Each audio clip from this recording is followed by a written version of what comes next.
to Sangmun Online School. Welcome to Sangmun Online School. তৃতীয় শ্রেণীর সুপ্রিয় শিক্ষার্থীরা, সানমুন অনলাইন স্কুলে তোমাদের সবাইকে স্বাগতম। নিশ্চয়ই তোমরা ভালো আছো। গত পর্বে আমরা আলোচনা করেছিলাম তোমাদের প্রাথমিক গণিত বইয়ের 139 থেকে 141 পৃষ্ঠা নিয়ে। তারই ধারাবাহিকতায় আজ আমরা আলোচনা করব 142 ও 143 পৃষ্ঠা নিয়ে। এই পর্বের মধ্য দিয়ে অধ্যায় 13 নিয়ে আমাদের আলোচনা শেষ হয়ে যাবে। তোমরা যারা অধ্যায় 13 এর ক্লাসগুলো যথাসময়ে দেখতে পারোনি, তোমাদের জন্য নিচে ডেসক্রিপশন বক্সে সবগুলো ক্লাসের লিঙ্কই দেওয়া থাকবে। তোমরা চাইলে সেই ক্লাসগুলো দেখে নিতে পারো। আজকের ক্লাসটিও তোমাদের জন্য খুবই আনন্দদায়ক ও গুরুত্বপূর্ণ হবে, কারণ এই ক্লাসের মধ্য দিয়ে তৃতীয় শ্রেণীর গণিত বিষয়ক ক্লাস সমাপ্ত হয়ে যাবে। তোমরা যারা এতদিন সুখে দুঃখে সবসময় আমাদের পাশে ছিলে, তোমাদের সবাইকে আন্তরিক ধন্যবাদ ও কৃতজ্ঞতা জ্ঞাপন করছি। তো এবার চলো আমরা ক্লাসে ফিরে যাই। তোমরা তোমাদের গণিত বইয়ের 142 পৃষ্ঠাটি খুলে নাও। এখানে একটি প্রশ্ন আছে, প্রশ্নটা আমি পড়ছি, তোমরা মনোযোগ দিয়ে শোনো। তৃতীয় শ্রেণীর শিক্ষার্থীরা চিড়িয়াখানা ভ্রমণে গিয়েছিল। তারা যাবার পথে যা যা যানবাহন দেখেছিল তার একটি চিত্রলেখ আঁকা শুরু করি। এই যে তোমরা তৃতীয় শ্রেণীর শিক্ষার্থীরা চিড়িয়াখানা ভ্রমণে গিয়েছিল, সেখানে তারা কি দেখেছিল? গাড়ি দেখেছিল, মোটরসাইকেল দেখেছিল, রিক্সা দেখেছিল, বাস এবং সাইকেল দেখেছিল। দেখে তারা এই চিত্রলেখটি এঁকেছে। এখন এই চিত্রলেখের অধীনে আমাদেরকে এই 4টি প্রশ্নের উত্তর দিতে হবে। 1 নম্বর প্রশ্ন হচ্ছে, শিক্ষার্থীরা 8টি গাড়ি দেখেছিল। প্রতিটি এই প্রতীক সমান কতটি যানবাহন? শিক্ষার্থীরা 8টি গাড়ি দেখেছিল। এখানে কিন্তু 8 সংখ্যাটি নেই, আছে কি প্রতীক। প্রতীক কয়টি দেয়া আছে? 4টি দেয়া আছে। তাহলে 8 সমান হচ্ছে 4টি প্রতীক। তাহলে এই ধরনের একটি প্রতীক সমান কত? 8কে যদি আমরা 4 দিয়ে ভাগ করি তাহলে আমরা কত পাই? 2 পাই। তাহলে এই একটি প্রতীক সমান 2টি যানবাহন হবে। 2 নম্বর প্রশ্ন হচ্ছে, তারা রিক্সার চেয়ে কতটি মোটরসাইকেল বেশি দেখেছিল? এখন দেখো, রিক্সা দেখেছিল কতটি? এখানে আমরা দেখতে পাচ্ছি 1 2 3 4 5 6টি প্রতীক, আর মোটরসাইকেল হচ্ছে 60টি প্রতীক। তাহলে একটি প্রতীক সমান যদি 2 হয় তাহলে 6টি প্রতীক সমান কত? 12। আর এখানে 60টি প্রতীক সমান হচ্ছে 14। তাহলে এখানে তারা কতটি মোটরসাইকেল বেশি দেখেছিল? আমরা দেখতে পাচ্ছি এখানে 60টি থেকে যদি আমরা 6টি প্রতীক বিয়োগ করি তাহলে কয়টি প্রতীক থাকে? আরও একটি প্রতীক থাকে। তাহলে একটি প্রতীক সমান কত? 2। তাহলে তারা 2টি মোটরসাইকেল বেশি দেখেছিল। 3 নম্বর প্রশ্ন হচ্ছে, তারা 6টি দোতলা বাস দেখেছিল। চিত্রলেখে তারা এই প্রতীক আরও কতবার আঁকবে? তারা কতটি দোতলা বাস দেখেছিল? 6টি। তাহলে এখানে এই প্রতীক এঁকেছে তারা কয়টি? 2টি। তাহলে 2টি প্রতীক সমান হচ্ছে 2 আর 2 4টি বাস। তারা তো বাস দেখেছিল 6টি, তাই তাদেরকে আরও কয়টি প্রতীক আঁকতে হবে? আরও তাদেরকে একটি প্রতীক আঁকতে হবে, অর্থাৎ একবার প্রতীকটি আঁকতে হবে, কারণ একবার আঁকলে আরও 2টি এখানে যোগ হবে। তাহলে এখানে 2 2 4 আর 2 হচ্ছে 6টি হয়ে যাবে। 4 নম্বর প্রশ্ন হচ্ছে, মোটরসাইকেলের চেয়ে সাইকেল কতটি কম ছিল? এখানে তোমরা মোটরসাইকেল দেখো 60টি প্রতীক সমান 14টি, সাইকেল আছে 4টি প্রতীক সমান 8টি। তাহলে 14 থেকে যদি আমরা 8 বিয়োগ করি তাহলে কত হয়? 6টি কম ছিল। মোটরসাইকেলের চেয়ে সাইকেল 6টি কম ছিল। এবার তোমরা 3 নম্বর প্রশ্নটি লক্ষ্য করো। কিছু শিক্ষার্থীর পছন্দের মাছের চিত্রলেখ নিচে দেয়া আছে। নিচের প্রশ্নগুলোর উত্তর দেই। এখানে দেখো, ইলিশ মাছ পছন্দ করেছে কতজন? এখানে একটি প্রতীক সমান 4 জন শিক্ষার্থী ধরা হয়েছে। তাহলে এখানে 4টি প্রতীক আছে। তাহলে ইলিশ মাছ পছন্দ করেছে কতজন? 4 4 16 জন। এভাবে চিংড়ি মাছ কতজন পছন্দ করেছে, বোয়াল মাছ কতজন পছন্দ করেছে, রুই মাছ কতজন পছন্দ করেছে, এই প্রতীক দ্বারা কিন্তু বোঝানো হয়েছে। এখানে 1 নম্বর প্রশ্নটি তোমরা লক্ষ্য করো। 9 জন ছেলে শিক্ষার্থীর পছন্দের মাছ হলো ইলিশ। কতজন মেয়ে শিক্ষার্থী ইলিশ মাছ পছন্দ করে? এই যে ইলিশ মাছ এখানে আছে 1 2 3 4টি প্রতীক। 4টি প্রতীক সমান কতজন? 4 4 16 জন। এই 16 জনের মধ্যে 9 জন ছেলে শিক্ষার্থীর পছন্দের মাছ হচ্ছে ইলিশ, আর বাকিগুলো মেয়ে শিক্ষার্থীর পছন্দ। এবার 1 নম্বর অঙ্কটি আমরা সমাধান করি। আমরা প্রথমেই লিখব এই যে একটি প্রতীক সমান 4 জন শিক্ষার্থী, অতএব এইরকম 4টি প্রতীক সমান কত? তাহলে 4 গুণ 4 সমান 16 জন শিক্ষার্থী। তাহলে মোট শিক্ষার্থী হচ্ছে কতজন? 16 জন, যারা ইলিশ মাছ পছন্দ করে। এর মধ্যে 9 জন হচ্ছে ছেলে শিক্ষার্থী। তাহলে 16 থেকে যদি আমরা 9 বিয়োগ করে নিই, তাহলে কতজন মেয়ে শিক্ষার্থী ইলিশ মাছ পছন্দ করে আমরা পেয়ে যাব। সুতরাং ইলিশ মাছ পছন্দ করে 16 থেকে 9 বিয়োগ করলে আমরা পাই 7 জন। তাহলে ইলিশ মাছ পছন্দ করে 7 জন মেয়ে শিক্ষার্থী। এবার আমরা 2 নম্বর প্রশ্নটি লক্ষ্য করি। 12 জন মেয়ে শিক্ষার্থী চিংড়ি মাছ পছন্দ করে। কতজন ছেলে শিক্ষার্থী চিংড়ি মাছ পছন্দ করে? এবার আসো 2 নম্বর অঙ্কটি আমরা সমাধান করি। আমরা লিখব 2 নং প্রশ্নের সমাধান। প্রথমে আমরা লিখব এই প্রতীক সমান 4 জন শিক্ষার্থী। এবার এখানে 1 2 3 4 5 6টি এই ধরনের স্টার বা প্রতীক সমান হচ্ছে 6 গুণ 4 সমান 24 জন শিক্ষার্থী। মোট শিক্ষার্থী 24 জন, যারা চিংড়ি মাছ পছন্দ করে। এখন এই 24 জনের মধ্যে 12 জন মেয়ে শিক্ষার্থী চিংড়ি মাছ পছন্দ করে। এখন আমাদেরকে বের করতে হবে কতজন ছেলে শিক্ষার্থী চিংড়ি মাছ পছন্দ করে।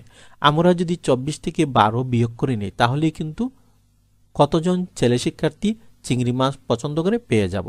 এবার আমরা লিখব চিংড়ি মাছ পছন্দ করে 24 থেকে 12 বিয়োগ করলে আমরা পাই 12 জন ছেলে শিক্ষার্থী। চিংড়ি মাছ পছন্দ করে 12 জন ছেলে শিক্ষার্থী।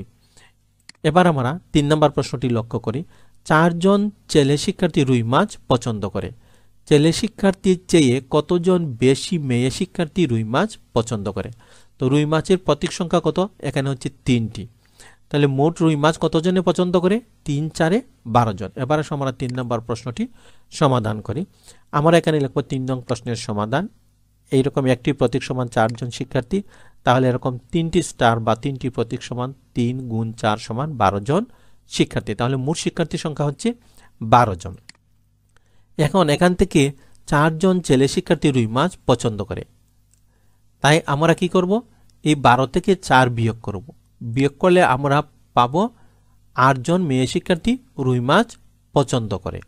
এখন আমাদেরকে বের করতে হবে কতজন মেয়ে শিক্ষার্থী রুই মাছ পছন্দ করে। তাই আমরা লিখব ছেলে শিক্ষার্থীর চেয়ে মেয়ে শিক্ষার্থী রুই মাছ বেশি পছন্দ করে। মেয়ে শিক্ষার্থী কতজন? 8 জন। ছেলে শিক্ষার্থী কতজন? 4 জন। তাই আমরা 8 থেকে যদি 4 বিয়োগ করি, তাহলে আমরা কত পাই?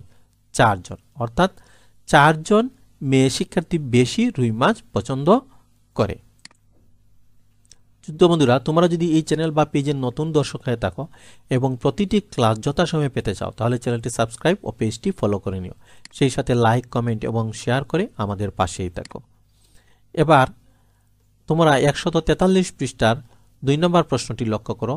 নিচের চিত্র দুটি তুলনা করি। দুটি চিত্রকেই কি চিত্রলেখ বলতে পারি? সহপাঠীদের সঙ্গে আলোচনা করে মতামত দেই। তোমরা তোমাদের সহপাঠী নিয়ে আলোচনা করবে। আলোচনা করে দুটি চিত্রই তোমরা পর্যবেক্ষণ করবে। পর্যবেক্ষণ করে সিদ্ধান্ত নিবে দুটি চিত্রই কি চিত্রলেখ হতে পারে বা দুটি চিত্রকেই কি চিত্রলেখ বলতে পারে। এবার আসো আমরা চিত্রলেখ হতে হলে তার কিছু শর্ত আছে, সেগুলো কি আমরা জেনে নেই। চিত্রলেখে চিত্র বা ছবি ব্যবহার করে তথ্য উপস্থাপনা করা হয়। আমরা যদি দুটি চিত্রলেখই পর্যবেক্ষণ করি, তাহলে আমরা দেখব এখানে চিত্র ব্যবহার করে তথ্য উপস্থাপনা করা হয়েছে। এখানে কমলার জুস, এখানে কমলার জুস, এখানে আমের জুস, এখানেও আমের জুস। এখানে আনুভূমিক অক্ষে, এখানে উলম্ব অক্ষে দেখানো হয়েছে। এবার আমরা প্রতিটি চিত্র বা প্রতীক একটি নির্দিষ্ট মান বা পরিমাপে প্রতিনিধিত্ব করে। এই যে তোমরা চিত্র দেখতে পাচ্ছ, এই প্রতিটি চিত্র একটি নির্দিষ্ট মান বা পরিমাণে প্রতিনিধিত্ব করে। এই যে একটি চিত্র সমান কতজন শিক্ষার্থী? 5 জন শিক্ষার্থী। তাই আমরা এখান থেকেও আমরা বলতে পারি এই দুটি চিত্রই চিত্রলেখ। তারপরে শর্তটি হচ্ছে চিত্রলেখের তথ্যটি সহজভাবে বোঝানোর জন্য চিত্রগুলি সহজ ও স্পষ্ট হতে হবে। এখানে আমরা দেখতে পাচ্ছি দুটি চিত্রলেখেই চিত্রগুলো সহজ এবং স্পষ্টভাবে উপস্থাপন করা হয়েছে। তাই আমরা এই সিদ্ধান্তে উপনীত হতে পারি যে সুতরাং দুটি চিত্রকেই আমরা চিত্রলেখ বলতে পারি। এবার ছোট্ট বন্ধুরা তোমরা 143 পৃষ্ঠার 3 নম্বর প্রশ্নটি লক্ষ্য করো। একটি লাইব্রেরির বিভিন্ন ধরনের বইয়ের চিত্রলেখ নিচে দেয়া আছে। এই যে তোমরা একটি চিত্রলেখ দেখতে পাচ্ছ, এটি একটি লাইব্রেরির বিভিন্ন ধরনের বইয়ের চিত্রলেখ। এই চিত্রলেখ থেকে তোমরা নিচের এই শূন্যস্থানগুলো পূরণ করতে হবে। এখানে লেখা আছে বইয়ের সংখ্যার সারণী তৈরি করি এবং নিচের খালি ঘর পূরণ করি। প্রথমে কি করতে হবে? বইয়ের সংখ্যার সারণী তৈরি করতে হবে। এবার আমরা একটা সারণী তৈরি করি। বইয়ের সংখ্যার সারণী তৈরি করা হলো। এবার আমরা এই টেবিলটি এঁকে নিব। এখানে বাংলা, এখন দেখো বাংলা এখানে কতটি বইয়ের বান্ডিল আছে? বাংলা আছে 3টি বান্ডিল, গণিত আছে 4টি বান্ডিল, ইংরেজি আছে 4টি বান্ডিল, সামাজিক বিজ্ঞান আছে 2টি বান্ডিল। এখন এই একটি বান্ডিলে কতটি বই আছে? একটি বান্ডিলে 10টি বই আছে। যে প্রতিটি বান্ডিল সমান 10টি বই। তাহলে বাংলা আছে 3টি বান্ডিল, তাহলে 3টি বান্ডিলে কতটি বই হবে? 30টি। গণিত আছে 4টি বান্ডিল, 4টি বান্ডিলে বই হবে 4 × 40টি, ইংরেজি হবে 4 × 40টি, সামাজিক বিজ্ঞানের 2টি বান্ডিল, 2টি বান্ডিলে বই হবে 2 × 20টি। এখন এখানে মোট বই হবে কতটি? 40 আর 40 80 আর 20 হচ্ছে 100 আর 30 হচ্ছে 130টি। এবার আমরা শূন্যস্থান পূরণ করি। সবচেয়ে বেশি সংখ্যক বই হলো এই যে গণিত 40 এবং ইংরেজি 40। আমরা এখানে লিখব গণিত এবং ইংরেজি। খ নম্বর প্রশ্নটি হচ্ছে ড্যাশ বইয়ের সংখ্যা হলো 30টি। কোন বইয়ের সংখ্যা 30টি? এই যে আমরা প্রথমেই দেখতে পাচ্ছি বাংলা বইয়ের সংখ্যা 30টি, তাই আমরা এখানে শূন্যস্থানে লিখব বাংলা। মোট বইয়ের সংখ্যা হলো, আমরা মোট এখানে কতটি বই আছে? 130টি, তাই আমরা লিখব 130টি। এবার আসো বাড়ির কাজ। ছোট্ট বন্ধুরা, আজ আমরা 142 ও 143 পৃষ্ঠা নিয়ে আলোচনা করলাম।